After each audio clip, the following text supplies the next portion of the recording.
Welcome to the Podforce One podcast. I'm Miranda Devine, and today we're at the White House with the President's press secretary, Karoline Leavitt.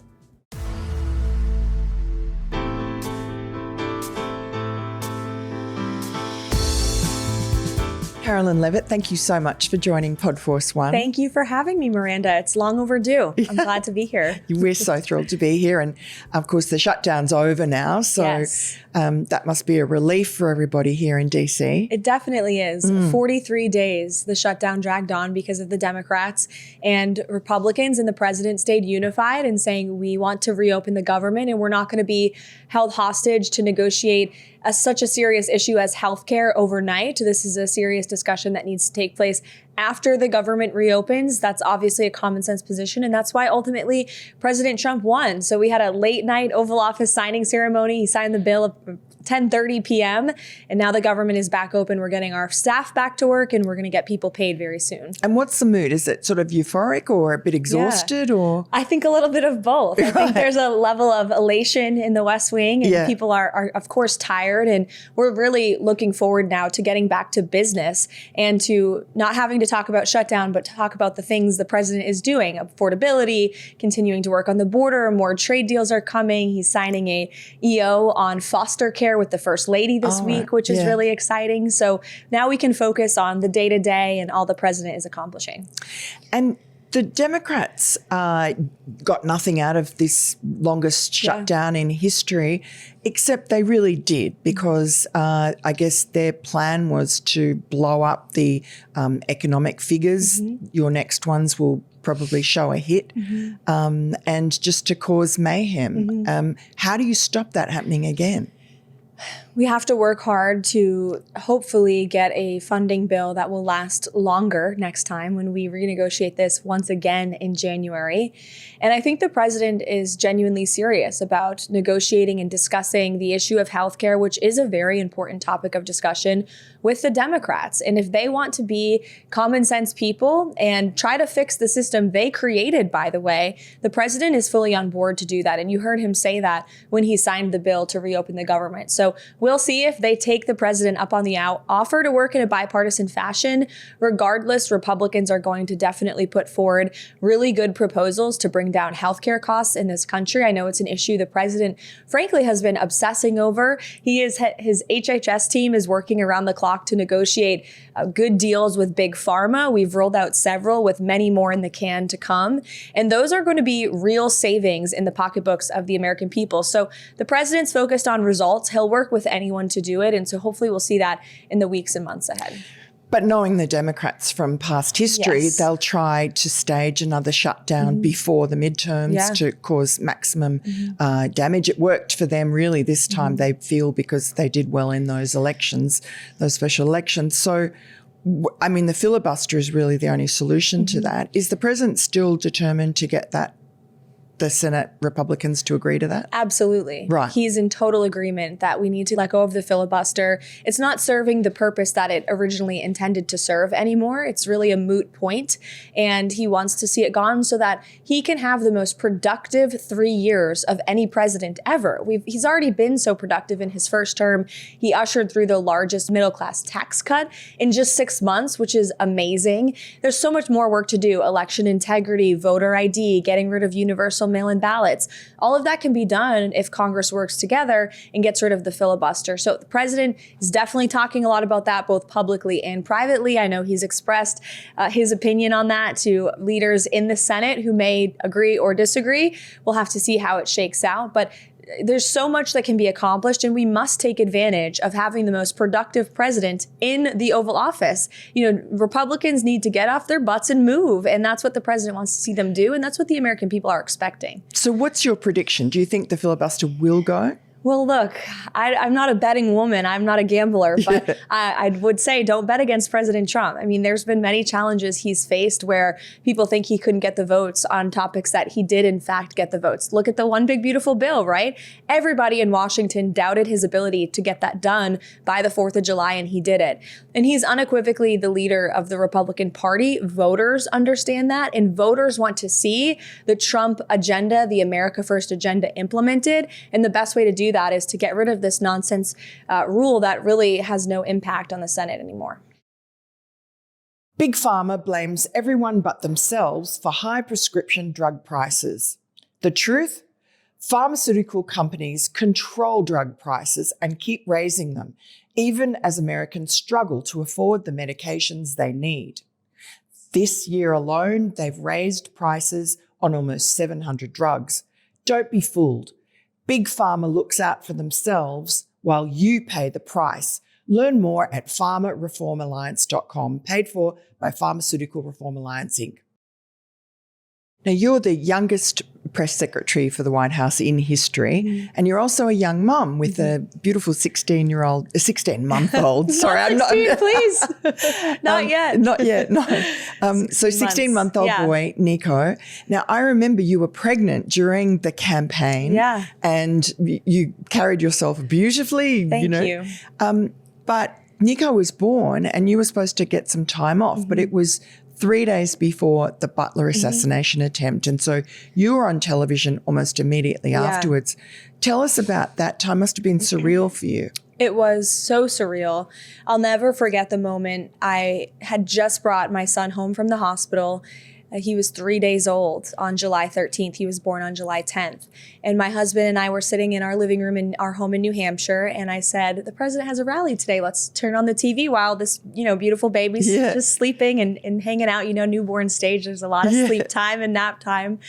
And I turned on the television, and it was moments later where I watched live the president almost lose his life, and watched my colleagues and friends whom I was working with on the campaign, who have been my friends for many years, running from the sound of gunfire. And obviously that's very traumatic for anyone, but especially a postpartum mom. Yes. My emotions were running really high, and I immediately picked up the phone and started calling to make sure everything was okay. And I got in touch with my colleague, Stephen Chung, who assured me the president was at the hospital. Right. He was okay. Were you worried that he'd been killed? I didn't know. No, just like knew. Everyone else in the country and the world, you saw him go down. I mean, of course I saw him put his fist in the air, which was just such a show of strength and who the president really is. But in that moment, I felt as though the president almost lost his life. The least I could do was get back on television and, start speaking on his behalf and fighting to win the election that he was, again, risking his life to win. And so we had a TV studio built in our home, and I stayed home with my baby and hopped on TV in between nap time and feedings and just worked it out. And I look back and think, I don't know how I did it, but I did by the grace of God and a lot of support from a really good husband. Yes, well, you did a brilliant job, and honestly, what a time to be part of that campaign. And the RNC was immediately afterwards, and there was the president sporting a bandage on his ear. Did it change him? I mean, you know him pretty well. I do. I know him really well, and I think it probably did in many ways.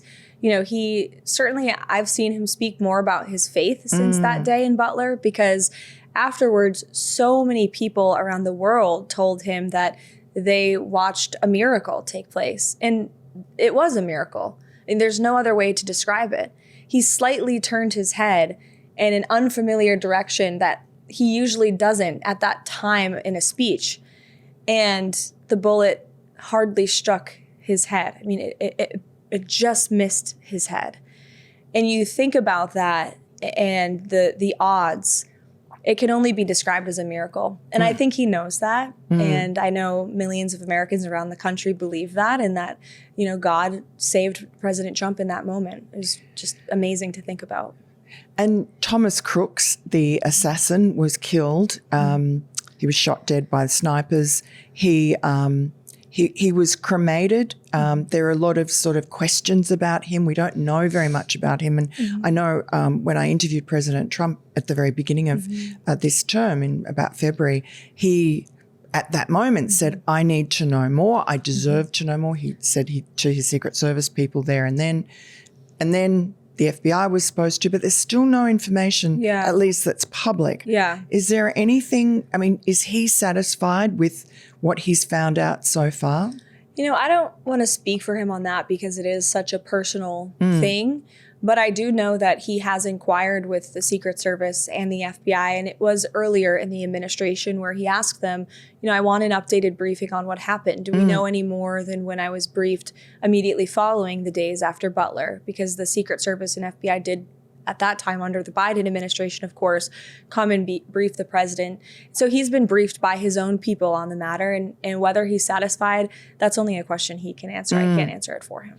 But there are so many questions out there. And I mean, did he act alone, et cetera? And it's, it's over a year. It's 16 months now. For sure. So, yeah, I mean, those questions are definitely deserving of answers, and I understand why the public wants those answers, and I believe the president does too. And so why again, don't we have them?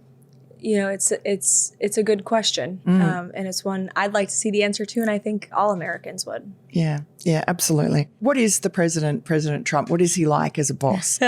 He's amazing to work for. He is so fun. He's really just genuinely enjoyable to be around, and as a boss, and you learn so much from him. He just always shares stories about his life prior to being a politician really? And president, when he was a businessman in New York, and his days on The Apprentice. And it's just fascinating to remember sometimes that we work for, yes, President Trump, but also Donald Trump. Long before he was president, he lived this glamorous, incredible life. And so I really enjoy just learning from him as a boss, and I look up to him so much in so many ways. And he's so encouraging to work for. That's something I've found as his spokeswoman. He is always giving me the answers that I need, and I always check in with him before briefings, and he doesn't hold back in telling me, which direction he wants me to speak on whatever issue of the day is. And he's just open, and he's honest, and he's fun. And he always is very encouraging to me before briefings and after briefings. And, he's a really good boss to work for. And I hope more people understand that. Does he give you critiques after your briefings? He has on occasion. Yeah, he has on occasion. But overwhelmingly, his feedback is always really positive. I have to say, he's an eternal optimist about all things in life. That's something I've learned from him as well. And I appreciate his feedback, and I take his advice very seriously and implement it, because I have to remember he's been dealing with the press and spinning up the media long before he was ever president, right? Before you were born. Yes, he was on the cover of magazines, and he's been doing this. He's been on television for decades, and so he knows the game and he plays it well. He's a master at dealing with the press. He's been doing it his whole life. And so I like listening to him and sort of his ideas of which way we can go with a story, or how to combat whatever fake narrative there is out there that day. And so what would be a typical day? I think you spend a lot of time with the president so that you know what is going on. Unlike your predecessor, Karine Jean-Pierre, who apparently never saw Joe Biden. Yeah. And I don't know how you do this job without seeing your boss and spending time with your boss. It would be impossible to articulate his vision and what's going on in his head and his decision-making process without being in the room. And that's something I'm incredibly grateful for at the Trump White House. And it's due to the president and also our great chief of staff, who's just so encouraging and wants people to have a full understanding of what's going on in this building. There's no gatekeeping. We are all one team, and everybody has a job to do and just executing. And for me, that job is sitting and listening and understanding the policy and the decision-making process so I can go out there and sell it and articulate it. I mean, ultimately, I'm the saleswoman for this place, and trying to get the American people to understand what's going on in here and why the president is doing what he's doing. And so the ability to have that access is crucial for the success in this role. And I'm just very grateful to have it. And I give great thanks to both the president and our chief of staff for allowing that. Susie Wiles is often the chief of staff mentioned as one of the big reasons why President Trump's second term has been so much more smooth and calm and successful, really, than the first, where I guess he was sabotaged left, right, and center. But what is she like? What is the secret of her success? I would say her ability to maintain her calmness under pressure. there are a lot of high pressure days around here. I mean, every day is a high pressure day in the West Wing. It's just a high pressure work environment. Yeah. You're dealing with issues of life and death. You're dealing with issues of, great economic impact. And there are stressful moments. And I've never seen Susie stress. I've never seen her panic. I've never seen her shed a tear. She is really the calm that keeps the ship rocking and keeps everybody on board and keeps everybody moving in the same direction, from the president all the way down to everybody on our staff. And so I've really learned from her to just maintain that same level of calmness and understanding that this too shall pass. And the problem of the hour will be gone in an hour, and then another problem will rise that you have to solve. And that's just the nature of working at the White House, and especially for a president who is doing so much on so many fronts all of the time. You just do the best you can every day and then wake up and do it again the next day. It seems like a very happy place. It is. Yeah, genuinely. I mean, I love my job, and I thank God every morning when I walk through the front door of the West Wing for this blessing and opportunity. And we have an amazing team. Most of us worked together on the campaign, which is, unusual, I think. We all sort of came into this with a battle rhythm already of how to fight and message and win. And that's true of the communications department and my colleague, Stephen Chung. It's true of the policy team under Stephen Miller. It's really been an amazing team with very little, if not any drama, which is very unusual if you've ever watched the West Wing series. Usually there's more drama in this place, but there's really not. And it's because Susie just doesn't allow it. Everybody just has to do their job and be positive, and we're here to serve the president in our country, and it's a blessing to be here. Now, the media, you rule that press briefing room with an iron fist. I try. Thank you. The fake news media.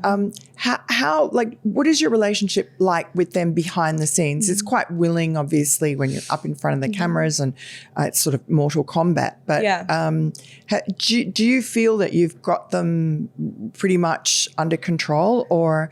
Yeah, I mean, I do, because I prepare a lot for the briefings. And I walk in there with a good grip on what they're going to ask, because I read and I watch and I prepare all day, all morning. I wake up at 5 a.m. and immediately start reading the news. And so if you read every paper front to back and you watch every network all day, you're going to have a pretty good understanding of what the press wants to focus on. And there are questions, of course, where sometimes I have to say, I don't know, I'll get back to you on that. And it's okay to be honest. And I make sure our team does, in fact, follow up and get them an answer. So the relationship behind the scenes, the press briefing room can be combative, and sometimes it is behind the scenes as well. But I tell our team that we need to be professional and get them facts. And nobody does that better than President Trump. I mean, he is the best at sparring with the media. He dubbed the term fake news, and it's totally accurate. But he'll also pick up the calls of reporters and talk to them about his thinking. He also will sit down with Jeffrey Goldberg of The Atlantic in the Oval Office and give him some time to understand his thinking. And so our team emulates that exact same approach, where we call out the fake news when we see it. We're very outspoken about that, but we will also work with good journalists who want to write good stories and try to make those stories as accurate as possible. And you've recently just banned the media from coming into what's called upper press, which I think is just the area around your offices. And why was that?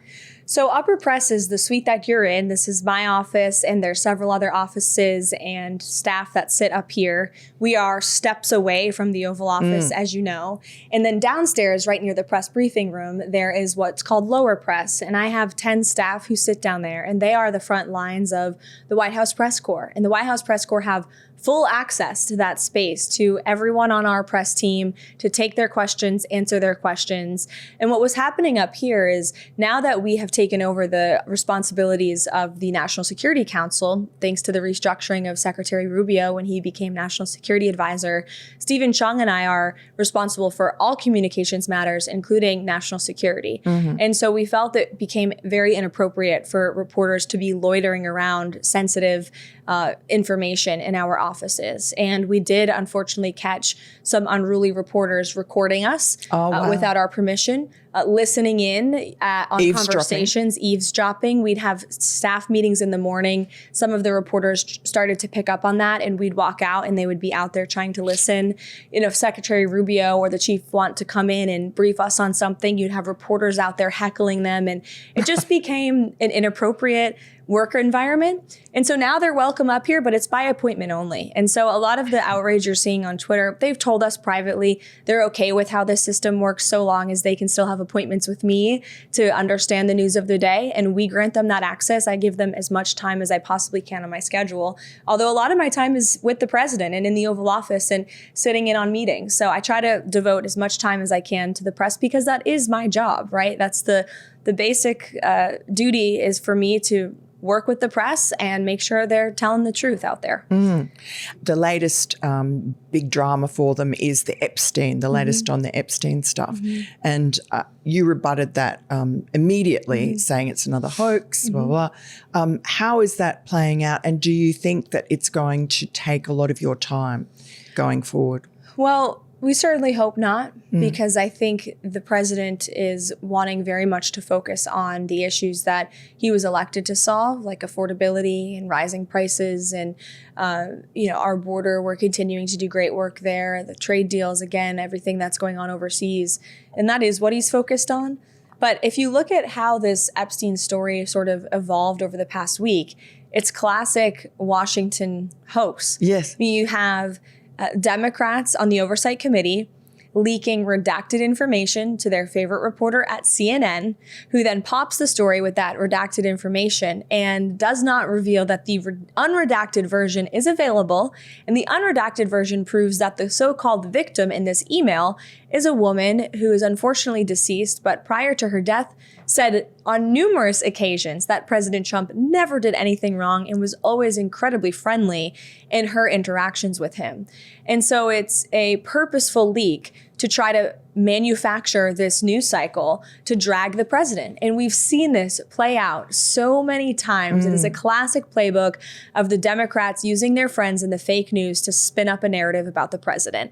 And so we just don't tolerate it. We don't give in. We just call it out for what it is. And we move on and we focus on the issues that we know the president was elected on. And I would just add one more thing on Epstein. I mean, the Department of Justice has turned over tens of thousands of pages to the House Oversight Committee and to the American people. I mean, they released everything that's legally releasable online or to the House Oversight Committee. They also tried to move grand juries to unseal documents in various states. And unfortunately, those judges declined. And they've been fully cooperating with the House Oversight Committee. So this idea that there's files that the DOJ is hiding or that this administration is not being transparent is just totally false. It's a fallacy. And I understand people have questions, and when you're on the outside, you're skeptical of government, and people should be. But there is literally nothing to hide. And President Trump has maintained that this entire time. And so, again, this is a classic playbook being run by the Democrats. And one last thing, it's not a coincidence that this leak came on the morning of the president signing a bill to reopen the government. Right. Because CNN doesn't want to talk about that today. They want to talk about Epstein. And that's exactly what they're doing. It's playing out how the Democrats wanted it to. Do you think that with all the hoaxes, the Russia hoax, the Very Fine People hoax, and so on, that it's almost a case of the boy who cried wolf? The media has become the media that cries wolf, and that people just don't believe them anymore. Absolutely. I mean, if people believed the media, Donald Trump wouldn't have won on November 5th. 70 million Americans rejected the lies of the fake news and reelected him because they realized all of these hoaxes were hoaxes. And they were lies that were spun up and just pushed in their faces for years. And the public wanted a man of action, someone who's going to do what he says he's going to do. And that's what they have in President Trump. I mean, love him or hate him, you cannot say the man does not deliver on what he says he's going to do. He follows through. And that's what the American people wanted of him. And so you look at the polling of the distrust in the media and the decline in the public's trust in the media, and it's really appalling. I mean, I think less than a third of the country trusts the news that they read. That was not the case decades ago. You would pick up the New York Times and read every word as if it was the gospel truth. And now people are much more skeptical. And so I think the press realized that, actually. I think that November 5th was a huge wake-up call for so many reporters in the mainstream media class. And if you notice, their interactions with the president and with myself are far different than they were in his first term with my predecessors. I think they realized that, okay, maybe there's something to this guy. If 70 million Americans elected him not once but twice, maybe we should have a little bit more respect and treat this administration with a little more decency. Now let's talk about you and your childhood and what made the wonderful Karoline Leavitt we see here at 28 is doing a job that people twice your age wouldn't do as well. So you grew up in New Hampshire. Tell us about your family. I did. Yeah, I grew up in New Hampshire in a quintessential New England town of 2,000 people. I have great parents. They're amazing. They're actually on their way to DC now to spend the weekend with myself and my husband and our baby. And they're small business owners. My parents, neither of them went to college. They're middle class, working class people. And so I grew up with a dad who worked 7 days a week sometimes, 9 to 7, and a mother who stayed at home. He owns a trucking business in New Hampshire. And then when I was in middle school, they opened up an ice cream stand in our hometown. So I grew up scooping ice cream at our hometown ice cream stand. And I had a beautiful childhood, a great family, many friends, and just a great community that I lived in. And two older brothers? 2 older brothers, who definitely taught me how to be tough. I was beat up my whole life, and we played sports and we played outside, and it was all boys in the neighborhood. Right. So I was always around boys growing up, and I think that definitely helped me be a little bit tough. And I played sports too. I was an athlete growing up as well. You got a scholarship to college for softball. Yeah, I did. Yeah. Played college softball for 2 years, and then decided it was time to hang up the cleats and focus on academics. And I wanted to study abroad. And as a Division II athlete, that wasn't something I couldn't do both. I had to choose. So ultimately I chose, I've played softball my whole life. Maybe it's time to do other things. So I took off and went to Rome for a semester. And that was an amazing experience. Yeah, I don't regret it. That's for sure. And softball, why did you choose softball? I started really young, like most kids do, playing Little League, and I just fell in love with it over the years, and I was good at it. And I played in high school very competitively, and then was offered a college scholarship. I played other sports as well. I played field hockey and basketball growing up, but softball just became my game. And I played on summer travel leagues. My dad, God bless him, we drove all around New England, all around the country every summer, traveling to tournaments. And those are definitely some of the best memories of my life, for sure. Yeah. And your older brothers, you say it helped toughen you up. You mean, how do you mean? Like that you weren't a crybaby? Physically, mentally. They were athletes too. So we were always playing in the yard, playing basketball, shooting hoops, making, snow castles in the snow. And they would push me down in the snow and we'd go sledding.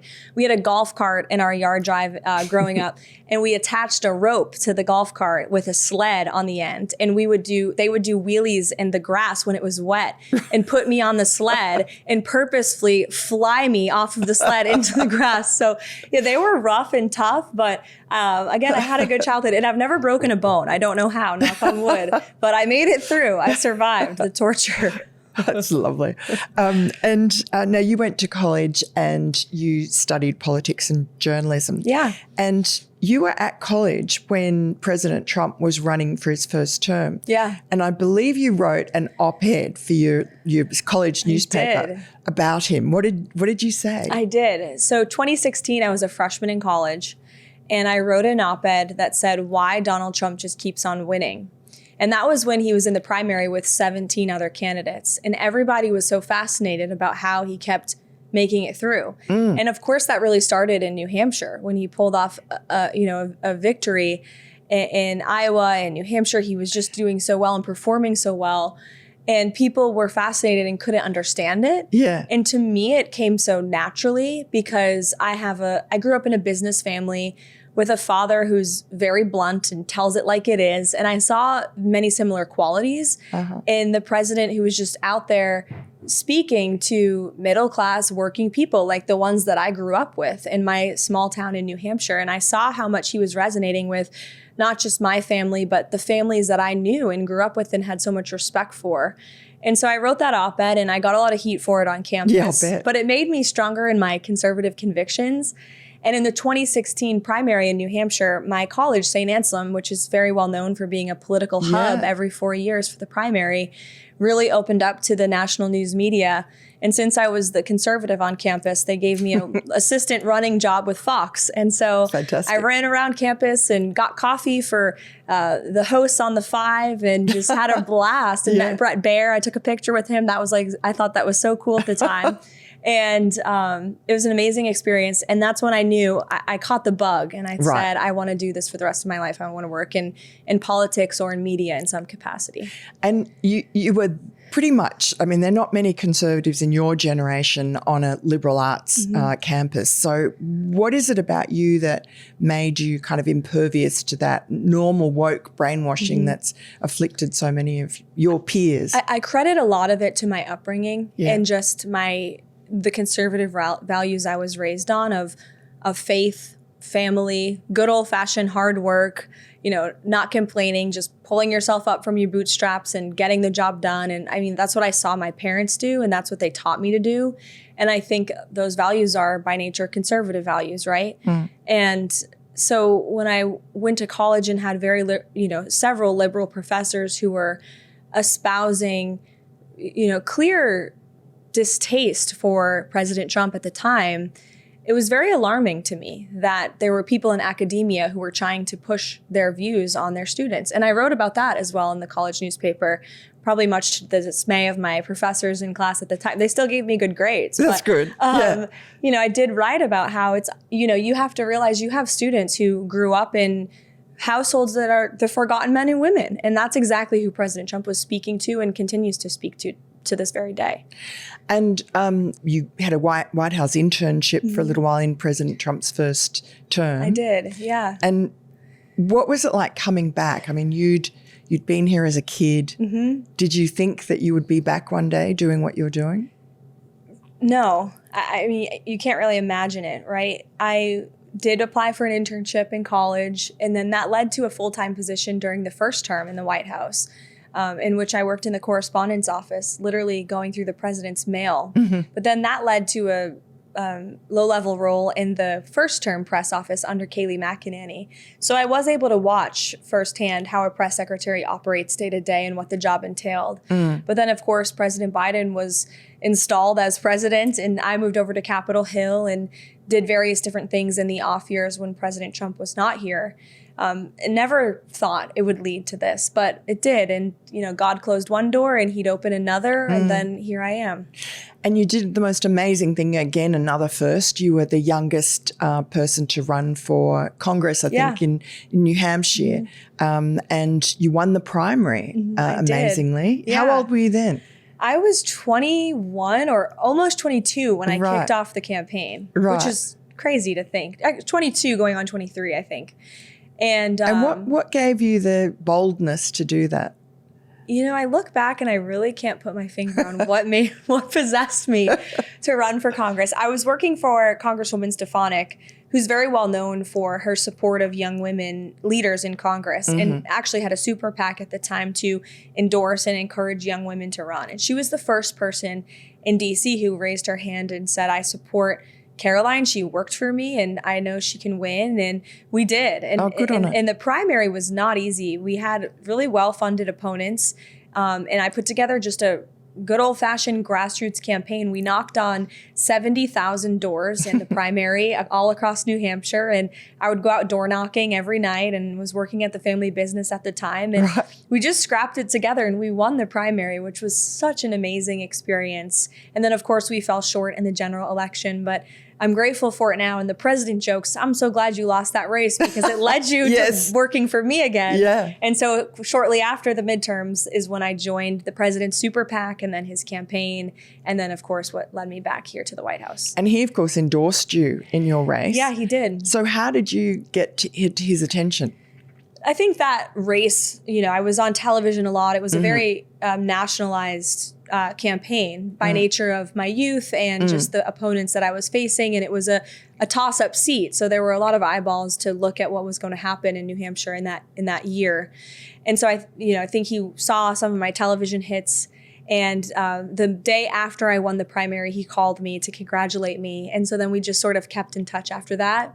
And then when he launched his reelection campaign, the team called and asked if I would be the spokeswoman for the Super PAC. And I was gladly accepting of that job. And so then I went back on TV and advocated for his reelection all through the primary and through Ron DeSantis and Nikki Haley and all the fun we had with our fellow Republicans. And then it was willing, wasn't it? It was a tough. It was. It wasn't a lay down misère for him. No, it wasn't. I mean, we had to fight. And he was in court all the time? We were in court. I was very pregnant in the Manhattan courthouse with Judge Merchan's witch hunt and Alvin Bragg's witch hunt against the president, and witnessed that firsthand. And then, of course, we had to fight off not just Biden, but then switch gears and beat Kamala too, which was a fascinating transition of, okay, we got to pivot. It was like we ran two campaigns in one. What was that like? Was that a bit disconcerting? I mean, I guess it was on the cards, but until it happens, you don't know. We had such an easy message against Biden because he was just so incompetent. It was like this story wrote itself for us every day. Every time he'd speak, we'd be at the campaign headquarters just loving it and watching because he's stumbling and mumbling. And it became pretty clear that he was not a durable candidate for the Democrat Party. And so I think we expected there to be that switch to Kamala. But of course, you have to completely switch gears. I mean, the policies were the same and we made her own that, of course, but it's a different person. And the American public were trying to get to know that person, and she was doing her best to put her best foot forward, but she had her own stumbles as well, of course, that were not helpful. And she was just as easy as a target. I mean, some of the things she would say in interviews too were a field day for us. So the campaign was a lot of fun. I mean, it was epic. I mean, you look at McDonald's in the trash truck. And again, the witch hunts that we faced in court and the legal battles, and just the president went through so much. And to just be able to witness that and proudly speak on his behalf was a fascinating experience. I will never forget it, for sure. And in the meantime, you've got married, had a baby. Yeah. Tell us about your husband. Sure. And how you met, and also the fact he's, I think, 32 years older than you, which is unusual. But it is. But you're a very mature person, so probably could you not find boys your own age who were as mature? Honestly, no, if you want to know the truth. But no, he is amazing. And we met during my congressional campaign. A friend of mine who owns a restaurant is also a mutual friend of my husband's. And he invited my husband to my event at his restaurant, and we met and we were acquainted as friends for quite some time. But then, of course, we fell in love. And here we are today. We're married with a beautiful baby. And he is just an amazing guy.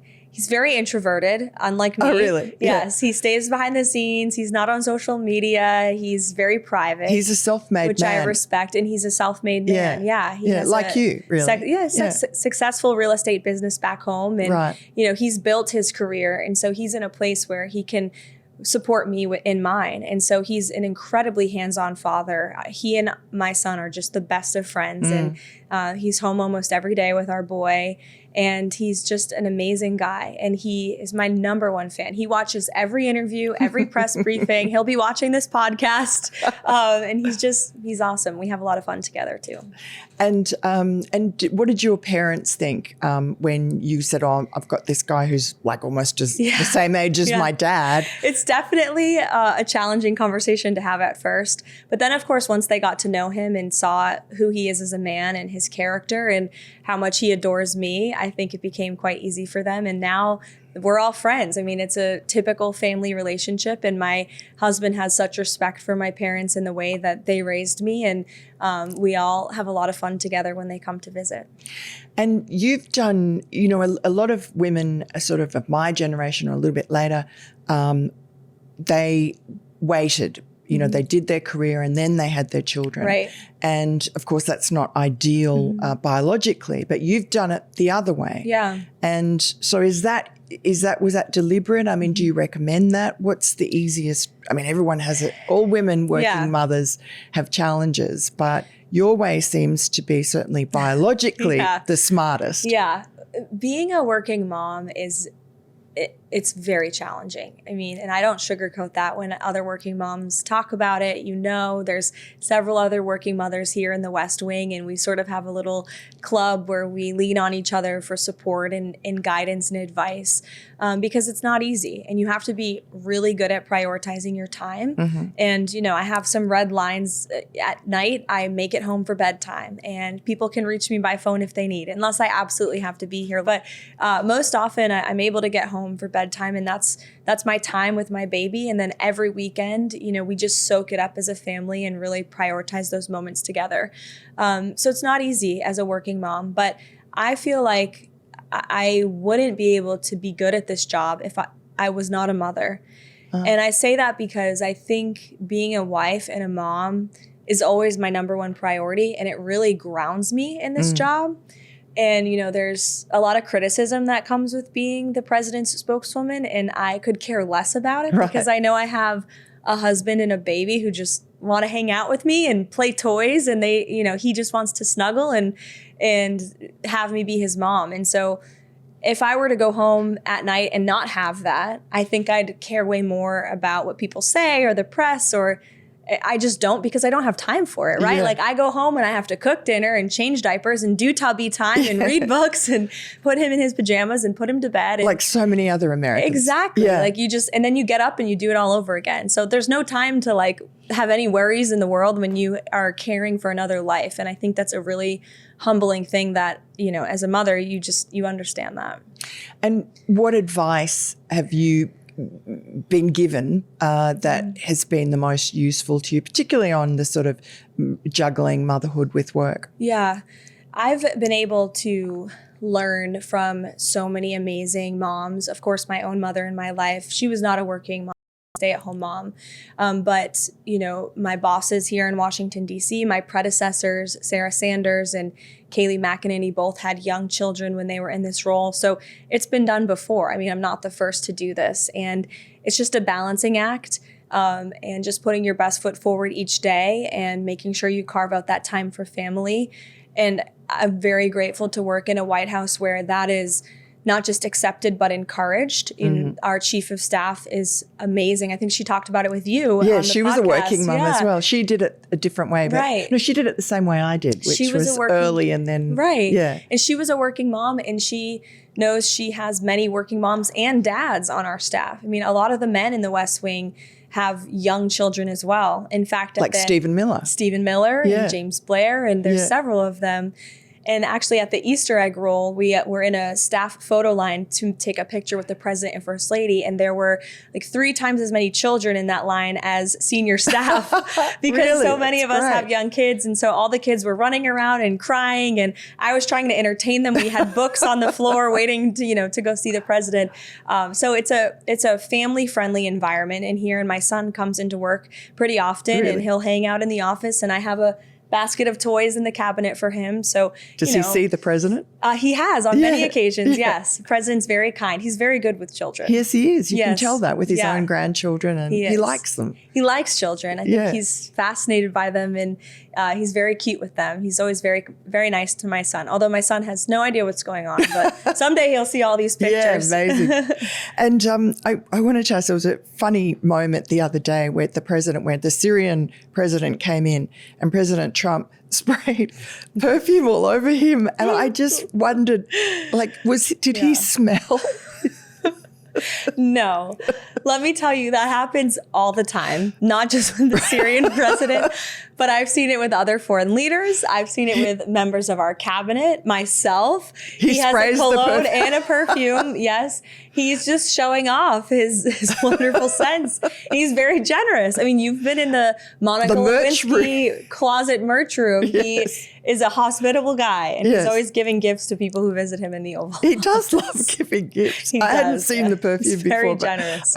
We'll get you a bottle. That should be an easy thing to do. Fantastic. And then the other question I had for you was, which is a bit off base, but this comet that is, I think it's called 31 something, 31 Atlas. And it's... I've heard about this. Now, most astronomers and scientists say that, it's just a comet. But there are some, including a man called Avi Loeb from Harvard, who say it could be, it has a lot of unusual characteristics. It's an interstellar object from another solar system, could be an alien spacecraft. So I know it sounds ridiculous, but he's from Harvard. And I mean, there are some science, and obviously that could happen. And is NASA? So I have heard about this through the media. Right. I have not checked in on it with NASA, to be honest with you. Although we have a new great guy who's going to head up NASA, Jared Isaacman, who knows space better than anyone. So how about I'll get you an answer and I'll get back to you on what we can expect from this comet and what the government's official position is. I honestly have no idea, but it's a question worth asking. I will, because now I'm curious. It's interesting also to know if NASA has plans for, if intelligent life does arrive on a spacecraft, what we do.